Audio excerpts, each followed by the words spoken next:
te tulitte tänne? Minä olen melkein leski.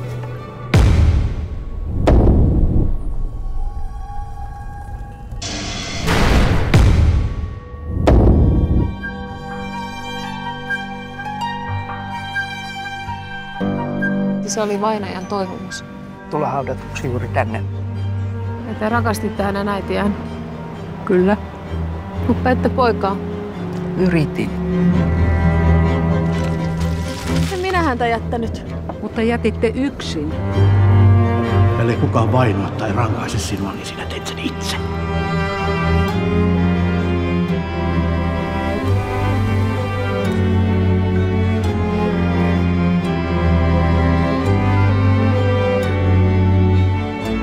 Olemmeko me loppujen lopuksi pelkkää avaruuspölyä? Jumala puhalsi hengen siihen pölyyn. Ja se henki on